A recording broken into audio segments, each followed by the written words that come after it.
मेरा नाम अमीरुल्लाह है। मैं ज़िला बन्नू से आया हूँ और जिस दिन लिबर्टी का जलसा था उसी दिन से मैं आया हूँ, इधर ही लाहौर में हूँ। मेरा कैंसर का इलाज हुआ था शौकत खाना में 2011 से लेकर 2018 तक। तब से इमरान खान को सपोर्ट कर रहा हुआ है और इमरान खान का सपोर्टर हो। तो इस वजह इमरान खान रजीम चेंज के बाद अपने गाड़ी को मैंने इमरान खान के झंडे से सजाया। तो इमरान खान के जितने जलसे हुए हैं पूरे पाकिस्तान में इस गाड़ी पे मैंने अटेंड किए। 84 मॉडल गाड़ी है ये, इसी गाड़ी पे मैंने अटेंड किए। सिर्फ एक कराची का जलसा था जो मैंने भाई एयर अटेंड किया था।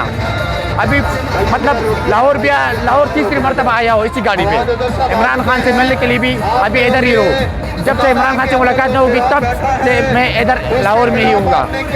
ये गाड़ी मेरे साथ 4 सालों से है, लेकिन जब से इमरान खान के जलसे तो सबसे बड़ी सफ़र जो मैंने इमरान खान के जलसे में इस पर अटेंड किए। मतलब लाहौर आया हो 3 मरतबा, मुल्तान 2 मरतबा आया हो, फैसलाबाद, गुजरावाला, सरगोदा और जो के में जितने जलसे हुए सारे इसी में अटेंड किए। तो अब से मैं इमरान खान से मुलाकात के लिए और इमरान खान से मैं रिक्वेस्ट भी करता हूँ कि मुझे इस गाड़ी की सर्टिफिकेट देनी है, क्योंकि इतनी पुरानी गाड़ी और सब जलसे मैंने इस पर अटेंड किए और एक मसला भी नहीं बनाया है। शुक्र है, हर जलसे में गया हो कुछ मसला भी नहीं बनाया आज तक।